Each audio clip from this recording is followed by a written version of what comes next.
आप देख रहे हैं टीएनआई आवाज। जयपुर में जेडीए से जुड़े भूमि और निर्माण विवाद में अब कोर्ट के आदेशों के बीच कथित निर्माण को लेकर बड़ा सवाल खड़ा हो गया है। एक तरफ जेडीए अपीलीय अधिकरण ने नए निर्माण और अतिक्रमण पर रोक के निर्देश दिए हैं, वहीं दूसरी तरफ विवादित जमीन पर निर्माण जारी रहने के आरोप सामने आया है। आखिर कोर्ट की प्रक्रिया के बीच निर्माण कैसे हो रहा है? क्या जेडीए के अधिकारियों को इसकी जानकारी है? और जानकारी है तो कार्रवाई क्यों नहीं हो रही? देखिए इस पूरे विवाद पर हमारी एक खास रिपोर्ट।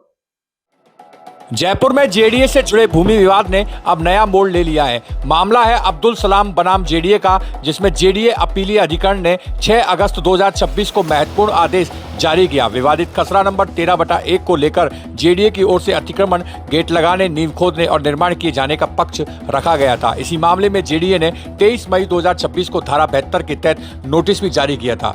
अपीलीय अधिकरण ने संबंधित पक्षों को अपना पक्ष रखने का मौका देते हुए 15 दिन के भीतर आपत्तियां, जवाब और संबंधित दस्तावेज जेडीए के संबंधित जोन उपायुक्त के समक्ष पेश करने के निर्देश दिए।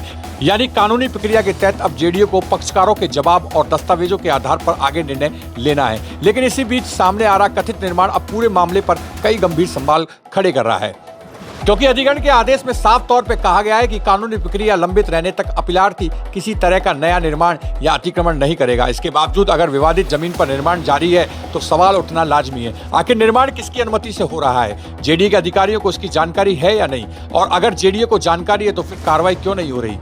इतना ही नहीं, पूरे मामले में जेडीए कुछ अधिकारियों की कथित मिलीभगत को लेकर भी सवाल उठाए जा रहे हैं। हालांकि इन आरोपों की स्वतंत्र और आधिकारिक पुष्टि अभी नहीं हुई है, लेकिन अगर मौके पर निर्माण जारी रहने की बात सही है तो यह जेडीए की निगरानी और कार्रवाई की व्यवस्था पर गंभीर सवाल जरूर खड़े करती है। आखिर कोर्ट और अधिकरण की प्रक्रिया के बीच निर्माण को लेकर जेडीए की चुप्पी क्यों है?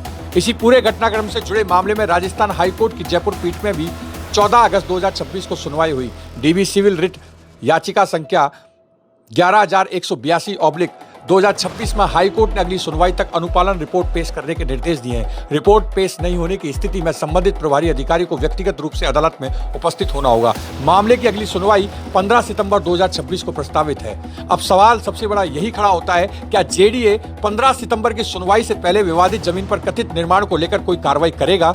क्या मौके पर चल रहे निर्माण की जांच होगी? क्या जिम्मेदार अधिकारियों की भूमिका तय होगी? और अगर निर्माण नियमों के खिलाफ पाया जाता है तो जेडीए की कार्रवाई कब होगी? फिलहाल कोर्ट की अगली तारीख का इंतजार है, लेकिन उससे पहले विवादित जमीन पर निर्माण के आरोपों ने जेडीए की कार्यप्रणाली पर कई बड़े सवाल जरूर खड़े कर दिए हैं। अब सबसे बड़ा सवाल ये है, क्या जेडीए 15 सितंबर की सुनवाई से पहले विवादित जमीन पर कथित निर्माण को लेकर कोई कार्रवाई करेगा? क्या मौके पर चल रहे निर्माण की जांच होगी? क्या जिम्मेदार अधिकारियों की भूमिका तय होगी?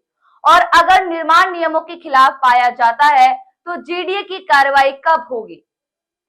फिलहाल कोर्ट की अगली तारीख का इंतजार है, लेकिन उससे पहले विवादित जमीन पर निर्माण के आरोपों ने जेडीए की कार्यप्रणाली पर कई बड़े सवाल जरूर खड़े कर दिए हैं। ऐसे देश और दुनिया की तमाम खबरें देखने के लिए देखते रहिए टीएनआई आवाज, आपकी आवाज के साथ। नमस्कार।